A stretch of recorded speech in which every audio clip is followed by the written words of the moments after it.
ਬਿਸਮਿਲ੍ਲਾਹਿਰ ਰਹਿਮਾਨ ਰਹੀਮ ਤੇ अस्सलाम वालेकुम। ਅੱਜ ਦੇ ਪੰਜਾਬੀ ਵੀਲੌਗ 'ਚ ਸੱਜਣਾ ਮਿੱਤਰਾਂ ਭੈਣਾਂ ਭਰਾਵਾਂ ਤੇ ਮਾਵਾਂ ਨੂੰ ਜੀ ਆਇਆਂ ਨੂੰ। ਅੱਜ ਦੀ ਗੱਲ ਹੈ ਕਿਸਾਨ ਦੀ ਗੱਲ, ਆਮ ਤੇ ਮਾੜੇ ਬੰਦੇ ਦੀ ਗੱਲ। ਉਂਝ ਤੇ ਪਾਕਿਸਤਾਨ ਦੀ 60-70% ਆਬਾਦੀ ਜਿਹੜੀ ਹੈ ਉਹ ਪਿੰਡਾਂ 'ਚ ਰਹਿੰਦੀ ਹੈ ਤੇ ਜ਼ਿਆਦਾਤਰ ਉਹਨਾਂ ਦੇ ਵਿੱਚੋਂ ਜਿਹੜੇ ਲੋਕ ਨੇ ਉਹ ਵਾਈ ਬੀਜੀ ਨਾਲ ਹੀ ਮੁਨਸਲਿਕ ਨੇ ਤੇ ਮਿੱਟੀ 'ਚ ਮਿੱਟੀ ਹੋ ਕੇ ਸਾਰਾ ਦਿਨ ਆਪਣੇ ਆਪ ਨੂੰ ਮਾਰ ਕੇ ਆਪਣਾ ਢਿੱਡ ਵੀ ਭਰਦੇ ਨੇ ਤੇ ਬਾਕੀ ਮੁਲਕ 'ਚ ਰਹਿਣ ਵਾਲਿਆਂ ਦਾ ਢਿੱਡ ਵੀ ਭਰਦੇ ਨੇ। ਜੇ ਕਿਸਾਨ ਜ਼ਿਮੀਂਦਾਰ ਆਮ ਆਦਮੀ ਜਿਹੜਾ ਉਹ ਮਿੱਟੀ 'ਚ ਮਿੱਟੀ ਨਾ ਹੋਵੇ ਤੇ ਕਣਕ ਕਿੱਥੋਂ ਉੱਗੇ ਤੇ ਗੰਨਾ ਕਿੱਥੋਂ ਉੱਗੇ, ਨਾ ਖੰਡ ਲੱਭੇ ਤੇ ਨਾ ਆਟਾ ਲੱਭੇ। ਬਾਹਰ ਲੱਭਣ ਤੇ ਇਸ ਵੇਲੇ ਵੀ ਗਰੀਬ ਨੂੰ ਨਹੀਂ ਰਿਹਾ, ਕਿਉਂਕਿ ਉਹਦੀ ਵਜ੍ਹਾ ਇਹ ਹੈ ਕਿ ਕਿਸਾਨ ਹੀ ਮਾਰ ਛੱਡਿਆ, ਕਿਸਾਨ ਦੀ ਤਬਾਹੀ ਕਰ ਛੱਡੀ ਹੈ। ਅਸੀਂ ਕਿਉਂਕਿ ਤੁਹਾਡੇ ਜਿਹੜੇ ਕਮੈਂਟਸ ਤੁਸੀਂ ਦਿੰਦੇ ਹੋ ਸਾਡੇ ਇਸ ਪੰਜਾਬੀ ਵੀਲੌਗ ਦੇ ਉੱਤੇ, ਜਿਹੜੀ ਤੁਸੀਂ ਆਪਣੀ ਰਾਏ ਦਿੰਦੇ ਹੋ, ਫੀਡਬੈਕ ਛੱਡਦੇ ਹੋ ਸਾਡੀ YouTube 'ਤੇ, ਉਹਨੂੰ ਗੌਰ ਨਾਲ ਪੜ੍ਹਦੇ ਹਾਂ ਤਾਂ ਕਿ ਤੁਹਾਡੇ ਨਾਲ ਜੁੜੇ ਰਹੀਏ, ਇਹ ਵੀ ਸਮਝੀਏ ਕਿ ਤੁਸੀਂ ਕੀ ਆਖਦੇ ਹੋ, ਤੁਸੀਂ ਸਾਡੇ ਕੋਲੋਂ ਕੀ ਸੁਣਨਾ ਚਾਹੁੰਦੇ ਹੋ, ਕਿਹੜੇ ਮੌਜੂ 'ਤੇ ਗੱਲ ਕਰਨਾ ਚਾਹੁੰਦੇ ਹੋ। ਤੇ ਅੱਜ ਦਾ ਅਸੀਂ ਕਮੈਂਟ ਸ਼ਾਮਿਲ ਕਰਤੇ हैं आरिफ जट साहब ਦਾ। ਪਹਿਲੇ ਤਾਂ ਸ਼ੁਕਰੀਆ ਅਦਾ ਕਰਦੇ हैं आरिफ जट साहब ਦਾ ਕਿ ਉਹਨਾਂ ਇੱਕ ਐਸੇ ਅਹਿਮ ਮੌਜੂ ਵੱਲ ਤਵੱਜੋ ਦਵਾਈ ਜਿਹੜਾ ਕਿ ਆਮ ਬੰਦੇ ਦਾ ਹੈ, ਜ਼ਿਮੀਂਦਾਰ ਦਾ ਹੈ, ਮਾੜੇ ਬੰਦੇ ਦਾ ਹੈ, ਪਿੰਡ ਦੇ ਬੰਦੇ ਦਾ ਹੈ। ਉਹ ਵਾਈ ਬੀਜੀ ਹੈ, ਜ਼ਰਾਤ ਹੈ, ਉਹਦੇ ਅੱਲਾ ਉਹਨਾਂ ਨੇ ਤਵੱਜੋ ਦਵਾਈ ਤੇ ਅਸੀਂ ਆਰਿਫ ਜੱਟ ਸਾਹਿਬ ਦਾ ਸ਼ੁਕਰੀਆ ਅਦਾ ਕਰਦੇ ਹਾਂ। ਤੇ ਪਹਿਲਾਂ ਤੁਹਾਡੇ ਸਾਹਮਣੇ ਉਹਨਾਂ ਦਾ कमेंट रखते हैं कि उन्होंने आख्या की है। ज़िमींदार जो कि कमज़ोर ज़िमींदार हैं, इनको अभी तक खाद नहीं मिली और गंदम की फसल तैयार हो रही है, महंगे तेल ने और 16 रजबा अभी तक पानी नहीं आया। मीन 16 रजबा हैं, छोटियाँ नहरां जिन्हां 'च पानी नहीं आया। कभी फैसलाबाद से बाहर निकलें, फैसलाबाद तो बाहर निकल के वेखो, आवाम ने अपने सर धड़ दी बाजी ला के वोट पाए ने और अच्छे दिनों की उम्मीद की सी, पर यह शैतान फिर विच पिया तो उन्हें हर शय तबाह करके रख दी, हर शय रोल के रख दी और आवाम का जिहड़ा दिता होया वोट सी उन्होंने लुट लिया। तो इस वेले नंगा नाच हो रहा बर्बादी का। तो रब हुण गरीबां दी मदद करे, क्योंकि गरीब ने जिहड़े सब तो ज़्यादा पिसदे ने। तो फिर उन्होंने एक मुहावरा आख्या, अखाण आख्या कि उंज ते जिहड़ियां माड़ियां छत्तां होण उन्हां ते ही मींह बहुता वगदा, उन्हां दी तबाही बहुती हुंदी है, क्योंकि माड़े पासे ही पानी जिहड़ा नीवें पासे नूं बहुता जांदा है। तो इस भी जुल्म और लुੱਟਮਾਰ ਦਾ ਜਿਹੜਾ शिकार है वो गरीब ने ज़्यादा होना। ये बहुत ही जट साहब, एक तो आरिफ जट साहब तुहाडा शुक्रिया कि तुसीं ये मौजू ते गल कीती, मैं पहले भी अदा कीता।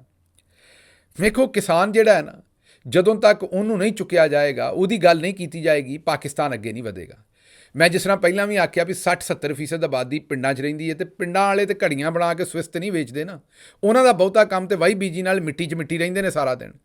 ਜਿਹੜੀ ਖਾਦ ਦੀ ਬੋਰੀ 6000 ਰੁਪਏ ਦੀ ਲੱਭਣੀ ਚਾਹੀਦੀ ਇਸ ਵੇਲੇ ਜ਼ਿਮੀਂਦਾਰ ਨੂੰ, ਉਹ 14000 ਰੁਪਏ ਦੀ ਵੀ ਨਹੀਂ ਲੱਭਣ ਡਈ। ਇਸ ਵੇਲੇ ਕਣਕਾਂ ਦੀ ਫਸਲ ਬਿਲਕੁਲ ਤਿਆਰ ਹੈ। ਜਿਹੜੇ ਪਿੰਡਾਂ 'ਚ ਰਹਿਣ ਵਾਲੇ ਬੰਦੇ ਨੇ ਉਹਨਾਂ ਨੂੰ ਪਤਾ ਹੈ ਕਿ ਇਸ ਵੇਲੇ ਸਿੱਟੇ ਨੂੰ ਦਾਣਾ ਪੈਣਾ और दाने नूं मोटा करना, ਉਹਦੀ ਆਬਿਆਰੀ ਕਰਨੀ। ਇਹ NGS ਜਿਹੜਾ ਜ਼ਿਮੀਂਦਾਰ ਹੈ, ਜਿਹੜਾ ਕਿਸਾਨ ਹੈ, ਵਾਈ ਬੀਜੀ ਕਰਨ ਵਾਲਾ ਬੰਦਾ ਹੈ, ਉਹ ਫਸਲ ਨੂੰ ਆਪਣੇ ਪੁੱਤਰ ਤਰ੍ਹਾਂ ਪਾਲਦਾ, ਆਪਣੀ ਧੀ ਤਰ੍ਹਾਂ ਪਾਲਦਾ ਹੈ। ਇਹ ਕੋਈ ਸੌਖਾ ਕੰਮ ਨਹੀਂ ਹੈ ਫਸਲਾਂ ਜਵਾਨ ਕਰਕੇ ਤੇ ਉਹਨਾਂ ਦੇ ਵਿੱਚੋਂ ਉਹਨਾਂ ਨੂੰ ਪਕਾ ਕੇ ਤੇ ਦਾਣਾ ਕੱਢ ਕੇ ਤੇ ਆਪ ਵੀ ਖਾਣਾ ਤੇ ਦੂਜਿਆਂ ਨੂੰ ਵੀ ਖਵਾਉਣਾ। ਇਹ ਤੇ ਰੱਬ ਨੇ ਇੱਕ ਬੜਾ ਸਾਦਤ ਦਾ ਕੰਮ ਦਿੱਤਾ ਹੋਇਆ। ਇਹ ਇੱਕ ਰੱਬ ਦੀ ਸਿਫਤ ਹੈ ਲੋਕਾਂ ਨੂੰ ਖਵਾਉਣ ਵਾਲੀ। ਉਹ ਰੱਬ ਨੇ ਅੱਗੋਂ ਜਿਹੜੀ ਆਪਣੇ ਜ਼ਿਮੀਂਦਾਰਾਂ ਨੂੰ ਵੰਡੀ ਹੈ ਆਪਣੀ ਸਿਫਤ, ਆਪਣੀ ਰਹਿਮਤ ਜਿਹੜੀ ਹੈ, ਤਾਂ ਕਿ ਉਹ ਮਿਹਨਤ ਕਰਨ ਤੇ ਲੋਕਾਂ ਦਾ ਢਿੱਡ ਵੀ ਭਰਨ ਤੇ ਆਪਣਾ ਵੀ ਭਰਨ।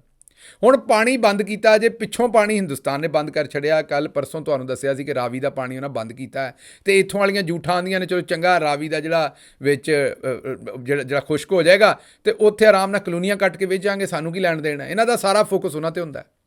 ਇਮਰਾਨ ਖਾਨ ਉਹ ਵਾਹਿਦ ਬੰਦਾ ਆਇਆ ਸੀ ਜਿਹਨੇ ਕਿਸਾਨ ਦੇ ਉੱਤੇ ਬੜਿਆਂ ਵਰਿਆਂ ਤੋਂ ਬਾਅਦ ਕੋਈ ਫੋਕਸ ਕੀਤਾ। ਕਿਸਾਨ ਤੇ ਮਰਿਆ ਹੋਇਆ ਸੀ ਉਸ ਤੋਂ ਪਹਿਲਾਂ। ਪਾਕਿਸਤਾਨ ਦੀ ਜਿਹੜੀ ਜ਼ਰਾਤ ਦੀ ਗਰੋਥ ਹੈ ਨਾ, ਉਹ 2.2 ਇਸ ਤੋਂ ਉੱਤੇ ਕਦੇ ਨਹੀਂ ਸੀ ਹੁੰਦੀ। 4% 4 ਤੋਂ ਉੱਤੇ ਜਿਹੜਾ ਉਹ ਫੀਸਦ ਲੈ ਕੇ 4.4 ਤੱਕ ਜ਼ਰਾਤ ਦੀ ਜਿਹੜੀ ਹੈ ਸਾਡੇ ਵਾਈ ਬੀਜੀ ਦੀ ਜਿਹੜੀ ਗਰੋਥ ਉੱਤੇ ਲੈ ਕੇ ਗਿਆ। ਉਹ ਕਿਵੇਂ ਲੈ ਕੇ ਗਿਆ? ਇੱਕ ਤੇ ਇਵੇਂ ਲੈ ਕੇ ਗਿਆ ਕਿ ਇਮਰਾਨ ਖਾਨ ਨੇ ਕੋਸ਼ਿਸ਼ ਇਹ ਕੀਤੀ ਕਿ ਜ਼ਿਮੀਂਦਾਰ ਜਿਹੜੇ ਨੇ ਉਹਨਾਂ ਨੂੰ ਉਹਨਾਂ ਦੀ ਫਸਲਾਂ ਦਾ ਮੁੱਲ ਵੀ ਪੂਰਾ ਮਿਲੇ ਤੇ ਵਕਤ 'ਤੇ ਮਿਲੇ। ਇਹ ਜਿਹੜੀਆਂ ਸਾਰੀਆਂ ਸ਼ੂਗਰ ਮਿੱਲਾਂ ਨੇ, ਇੰਨੀਆਂ ਪਾਕਿਸਤਾਨ 'ਚ ਸ਼ੂਗਰ ਮਿੱਲਾਂ ਕਿਉਂ ਲੱਗਦੀਆਂ ਨੇ? ਉਹ ਇਸ ਤੋਂ ਲੱਗਦੀਆਂ ਨੇ ਕਿ ਇਹ ਜ਼ਿਮੀਂਦਾਰ ਦਾ ਪੈਸਾ ਹੀ ਨਹੀਂ ਦਿੰਦੇ। ਜ਼ਿਮੀਂਦਾਰ ਉੱਥੇ ਗੰਨਾ ਸੁੱਟ ਦਿੰਦਾ, ਉਸ ਤੋਂ ਬਾਅਦ ਇਹ ਉਹਨਾਂ ਦੇ ਪੈਸੇ 'ਤੇ ਬੈਠੇ ਰਹਿੰਦੇ ਨੇ। ਦੁਨੀਆ ਪੂਰੀ ਦੇ ਵਿੱਚ, ਬਾਹਰ ਵਾਲੇ ਮੁਲਕਾਂ ਦੇ ਵਿੱਚ, ਅਗਰ ਕੋਈ ਅਦਾਰਾ ਜ਼ਿਮੀਂਦਾਰ ਦਾ ਜਾਂ ਕਿਸੇ ਦਾ ਪੈਸਾ ਆਪਣੇ ਕੋਲ ਰੱਖੇ ਤੇ ਉਹਦੇ 'ਤੇ ਜਿਹੜਾ ਮੁਨਾਫਾ ਲੱਗਦਾ ਨਾ ਉਹਨੇ ਮਹੀਨਿਆਂ ਦਾ, ਉਹ ਵੀ ਦੇਣਾ ਪੈਂਦਾ। ਮਸਾਂ ਅਗਰ ਜ਼ਿਮੀਂਦਾਰ ਦਾ ਕੋਈ ਰੁਪਈਆ 5 ਲੱਖ CPRਾਂ ਦਾ ਕਿਸੇ ਮਿਲ ਨੇ ਰੱਖਿਆ 6 ਮਹੀਨਿਆਂ ਬਾਅਦ ਦਿੰਦਾ ਤੇ ਨਾਲ ਉਹਨੂੰ ਕੋਈ ਰੁਪਈਆ 50-60 ਹਜ਼ਾਰ ਲੱਖ ਡੇਢ ਉਹਦਾ ਮੁਨਾਫਾ ਵੀ ਦੇਣਾ ਚਾਹੀਦਾ, ਜਿਹੜਾ ਬੈਂਕਾਂ 'ਚ ਰੱਖਣ 'ਤੇ ਉਹਨੂੰ ਲੱਭਣਾ ਸੀ।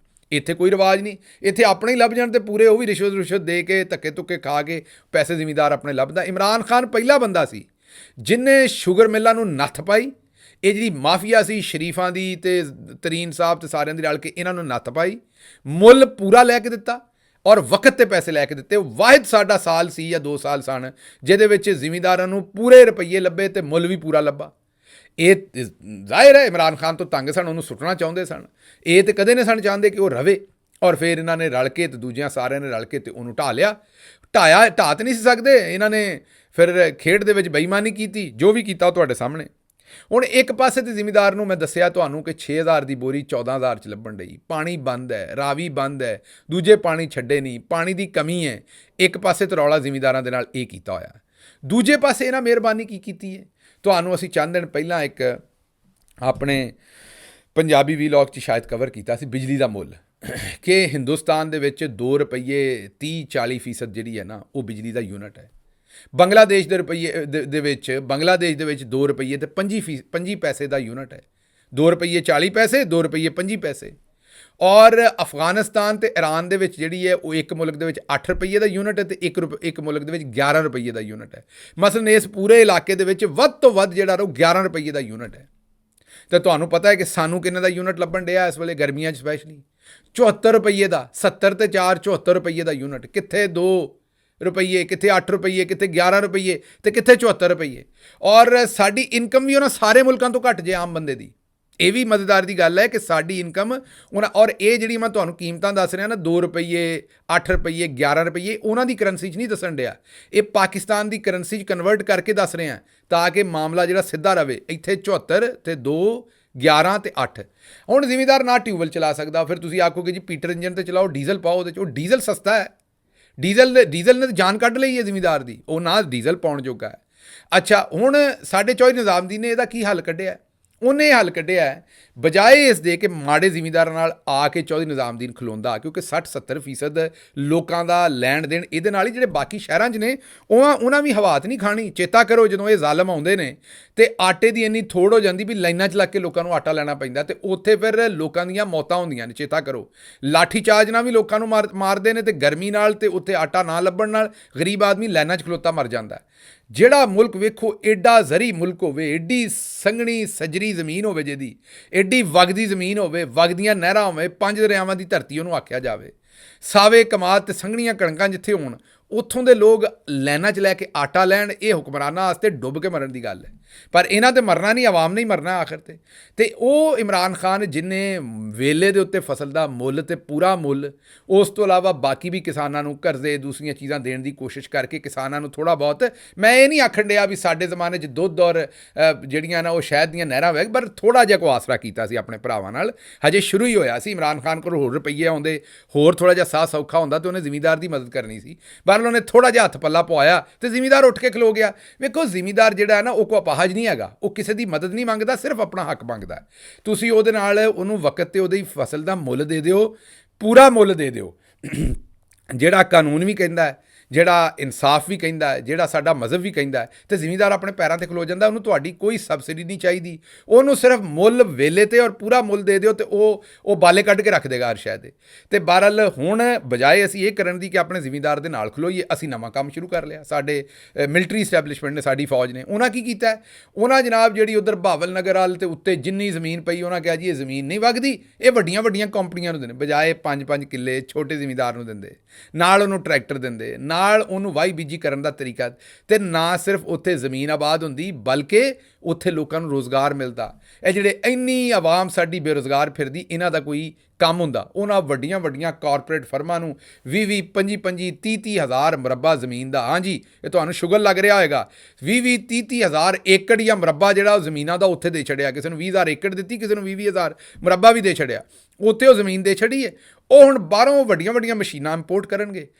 ਸਾਡੇ ਮੁਲਕ ਦੇ ਵਿੱਚ ਸਾਰੀ ਜਿਹੜੀ ਹੈ ਬੇਰੁਜ਼ਗਾਰੀ ਰਹਿ ਜਾਏਗੀ ਤੇ ਉਹ ਵੱਡੀਆਂ ਵੱਡੀਆਂ ਜਿਹੜੀਆਂ ਕੰਪਨੀਆਂ ਹੋਣਗੀਆਂ ਹੁਣ ਆਪਣਾ ਉੱਥੋਂ ਬਾਹਰੋਂ ਹੀ ਬੀਜ ਇੰਪੋਰਟ ਕਰਨਗੇ ਔਰ ਪੈਸੇ ਵੱਟਣਗੇ ਤੇ ਫਿਰ ਪੈਸੇ ਬਾਹਰ ਲੈ ਜਾਣਗੇ, ਕਿਉਂਕਿ ਉਹਦੇ ਵਿੱਚ ਬਾਹਰ ਵਾਲੀਆਂ ਕੰਪਨੀਆਂ ਵੀ ਇਨਵੋਲਵ ਨੇ। ਤੇ ਬਜਾਏ ਆਪਣੇ ਜ਼ਿਮੀਂਦਾਰ ਨੂੰ ਖੜਾ ਕਰਨ ਦੀ ਜਿਹੜੀ ਕੋਸ਼ਿਸ਼ ਇਮਰਾਨ ਖਾਨ ਕਰਨ ਡਿਆ ਸੀ, ਇਹਦੇ ਵਿੱਚ ਵੀ ਜਿਵੇਂ ਉਹ ਪ੍ਰਾਪਰਟੀ ਡੀਲਰ ਨਹੀਂ ਆ ਗਏ ਸੀ, ਵੱਡੇ ਵੱਡੇ ਗਰੁੱਪ ਜਿਹੜੇ ਨੇ ਸਾਰੇ ਪ੍ਰਾਪਰਟੀ ਡੀਲਰ, ਮਿੱਲਾਂ ਵਾਲਿਆਂ ਨੇ ਮਿੱਲਾਂ ਬੰਦ ਕੀਤੀਆਂ, ਸਿਨੇਮੇ ਵਾਲਿਆਂ ਨੇ ਸਿਨੇਮੇ ਬੰਦ ਕੀਤੇ, ਹਰ ਸਨਅਤ ਬੰਦ ਕਰਕੇ ਤੇ ਪ੍ਰਾਪਰਟੀ ਡੀਲਰ ਸਾਰੇ ਬਣ ਗਏ। ਉਂਝ ਹੀ ਹੁਣ ਕਿਸਾਨਾਂ ਦੀ ਧੂੜ ਪੁੱਟਣ ਵਾਸਤੇ ਸਾਡਾ ਚੌਧਰੀ ਨਿਜ਼ਾਮਦੀਨ, ਸਾਡੀ ਫੌਜ ਨੇ ਉਹ ਵੱਡੀਆਂ ਵੱਡੀਆਂ ਜ਼ਮੀਨਾਂ ਜਿਹੜੀਆਂ ਲੋਕਾਂ ਨੂੰ ਵੰਡ ਛੱਡੀਆਂ ਨੇ ਵੱਡੀਆਂ ਕੰਪਨੀਆਂ ਨੂੰ। ਉਹ ਆਉਣਗੇ ਤੇ ਜਿਹੜਾ ਕਿਸਾਨ ਅੱਗੇ ਵਿਚਾਰਾ ਕੋਈ ਉਹਦਾ ਜਿਹੜਾ ਮੁਕਾਬਲਾ ਕੰਪੀਟੀਸ਼ਨ ਹੈ, ਉਹਦਾ ਜਿਹੜਾ ਮੁੱਲ ਫਸਲ ਦਾ ਜਾਂ ਫਸਲ ਦੀ ਕੁਆਲਿਟੀ, ਉਹ ਤੇ ਆਮ ਜ਼ਿਮੀਂਦਾਰ ਨੂੰ ਕਰਨੀ ਪੈਣੀ ਹੈ ਨਾ। ਹੁਣ ਆਮ ਜ਼ਿਮੀਂਦਾਰ ਦੇ ਕੋਲ ਨਾ ਉਹ ਵਸਾਇਲ ਨੇ, ਨਾ ਖਾਦ ਉਹ ਨਹੀਂ ਪਾ ਸਕਦਾ। ਹੁਣ ਦੱਸੋ, ਅਗਰ ਅੱਜ ਦੇ ਦਿਨਾਂ ਦੇ ਵਿੱਚ ਪਾਣੀ ਕਣਕ ਨੂੰ ਨਾ ਲੱਭੇ ਔਰ ਖਾਦ ਨਾ ਲੱਭੇ ਤੇ ਉਹਦਾ ਸਿੱਟਾ ਭਰਨਾ ਹੈ, ਉਹ ਸਿੱਟਾ ਮੋਟਾ ਹੋਣਾ ਹੈ। ਤੇ ਕਿੱਥੋਂ ਕਿਸਾਨ ਜਿਹੜਾ ਉਹ ਆਪਣਾ ਮੁੱਲ ਵੀ ਪੂਰਾ ਕਰੇਗਾ, ਜਿਹੜੀ ਉਹਦੀ ਲਾਗਤ ਆਈ ਹੈ, ਤੇ ਕਿੱਥੋਂ ਆਪਣਾ ਢਿੱਡ ਭਰੇਗਾ ਤੇ ਕਿੱਥੋਂ ਮੁਲਕ ਦਾ ਢਿੱਡ ਭਰੇਗਾ। ਇਸ ਵਾਸਤੇ ਇਹ ਚੌਧਰੀ ਆਰਿਫ ਜੱਟ ਸਾਹਿਬ ਨੇ ਜਿਹੜੀ ਗੱਲ ਕੀਤੀ, ਅਸੀਂ ਸ਼ੁਕਰਗੁਜ਼ਾਰ ਹਾਂ ਕਿ ਇਹ ਤੁਸੀਂ ਗੱਲ ਕੀਤੀ। ਅਸੀਂ ਤੁਹਾਡੀ ਆਵਾਜ਼ ਨਾਲ ਆਵਾਜ਼ ਮਿਲਾਉਂਦੇ ਹਾਂ ਔਰ ਦੁਆ ਕਰਦੇ ਹਾਂ ਰੱਬ ਕੋਲੋਂ ਕਿ ਦੁਬਾਰਾ ਇਮਰਾਨ ਖਾਨ ਆਵੇ ਛੇਤੀ ਤੋਂ ਛੇਤੀ, ਤਾਂ ਕਿ ਜ਼ਿਮੀਂਦਾਰਾਂ ਦੀ ਗੱਲ ਕਰ ਸਕੇ, ਜ਼ਿਮੀਂਦਾਰਾਂ ਦੇ ਮਸਾਇਲ ਦੇ ਉੱਤੇ ਗੱਲ ਕਰ ਸਕੇ, ਉਹਨਾਂ ਨੂੰ ਚੁੱਕ ਸਕੇ, ਉਹਨਾਂ ਆਪਣੇ ਵੀਰਾਂ ਨੂੰ ਨਾਲ ਜੋੜ ਕੇ ਤੇ ਅੱਗੋਂ ਆਪਣਾ ਉਹਨਾਂ ਦੇ ਕੰਮ ਨੂੰ ਜਿਹੜਾ ਵਧਾ ਸਕੇ। ਬਹਰਹਾਲ ਇਹ ਗੱਲ ਜਿਹੜੀ ਸ਼ਹਿਰਾਂ 'ਚ ਰਹਿਣ ਵਾਲੇ ਬੰਦੇ ਨੇ, ਉਹਨਾਂ ਨੂੰ ਨਾ ਮੇਰਾ ਖਿਆਲ ਇਹਨਾਂ ਗੱਲਾਂ ਦੀ ਸਮਝ ਆਉਣੀ ਹੈ, ਨਾ ਉਹਨਾਂ ਨੂੰ ਸਮਝ ਆਉਣੀ ਕਿ ਇਹ ਜਿਹੜੀ ਕਾਰਪੋਰੇਟ ਜਿਹੜੀ ਫਾਰਮਿੰਗ ਦਾ ਨਵਾਂ ਇੱਕ ਹਥਿਆਰ ਜਿਹੜਾ ਵੱਡੀਆਂ ਵੱਡੀਆਂ ਕਾਰਪੋਰੇਸ਼ਨਾਂ ਨੂੰ ਦਿੱਤਾ ਜਾ ਰਿਹਾ ਹੈ। ਸਾਡੇ ਚੌਧਰੀ ਨਿਜ਼ਾਮਦੀਨ ਨੂੰ ਉਹ ਅਨਾਜ ਵੀ ਆਪਣਾ ਬਾਹਰੋਂ ਹੀ ਲਿਆਉਣਗੇ, ਬੀ ਵੀ ਲਿਆਉਣਗੇ ਫਸਲਾਂ ਦਾ, ਵੀ ਜਿਹੜਾ ਸੀਡ ਹੁੰਦਾ ਜਿਹਨੂੰ ਆਉਂਦੇ ਨੇ, ਉਹ ਬਾਹਰੋਂ ਲਿਆਉਣਗੇ, ਸਪਰੇਆਂ ਬਾਹਰੋਂ ਲਿਆਉਣਗੇ, ਮਸ਼ੀਨਾਂ ਬਾਹਰੋਂ ਲਿਆਉਣਗੇ, ਤੇ ਜਦੋਂ ਵੇਲੇ ਵੱਟਣਗੇ ਤਾਂ ਪੈਸਾ ਵੀ ਬਾਹਰ ਹੀ ਲੈ ਕੇ ਜਾਣਾ ਨਾ ਉਹਨਾਂ ਕਾਰਪੋਰੇਸ਼ਨਾਂ ਨੇ, ਇੱਥੇ ਤਾਂ ਨਹੀਂ ਰੱਖਣਾ ਸਾਰਾ। ਤੇ ਬਹਰਹਾਲ ਇਹ ਕਿਸਾਨ ਦੇ ਨਾਲ ਪਹਿਲੀ ਵਾਰੀ ਜ਼ਿਆਦਤੀ ਨਹੀਂ ਹੋਈ, ਮੈਂ ਦੱਸਿਆ ਤੁਹਾਨੂੰ, ਹਮੇਸ਼ ਤੋਂ ਜ਼ਿਆਦਤੀ ਹੋਈ ਹੈ। ਔਰ ਇਹਨਾਂ ਸਨਅਤਕਾਰਾਂ ਨੇ, ਇਹਨਾਂ ਪ੍ਰਾਪਰਟੀ ਡੀਲਰਾਂ ਨੇ, ਇਹਨਾਂ ਵੱਡੇ ਵੱਡੇ ਐਲੀਟ ਜਿਹੜੀ ਅਸ਼ਰਾਫੀਆ ਜਿਹਨੂੰ ਆਉਂਦੇ ਅਸੀਂ, ਉਹ ਵੱਡੇ ਅਫਸਰ ਹੋਣ, ਬਿਊਰੋਕਰੇਸੀ ਹੋਵੇ, ਫੌਜ ਵਾਲੇ ਹੋਣ, ਜੱਜ ਹੋਣ, ਇਹਨਾਂ ਕਦੇ ਕਿਸਾਨ ਦੀ ਗੱਲ ਨਾ ਕੀਤੀ ਹੈ ਨਾ ਕਰਨੀ ਹੈ। ਇੱਕ ਬੰਦਾ ਆਇਆ ਸੀ ਔਰ ਮੈਂ ਇਹ ਨਹੀਂ ਕਿ ਮੈਂ ਉਹਦੇ ਨਾਲ ਕੰਮ ਕਰਨਾ, ਤੁਸੀਂ ਆਪ ਆਪਣੇ ਦਿਲ 'ਤੇ ਹੱਥ ਰੱਖ ਕੇ ਪੁੱਛੋ ਵੀ ਕਿ ਤੁਹਾਡੀ ਗੱਲ ਕਰਦਾ ਸੀ ਕਿ ਨਹੀਂ।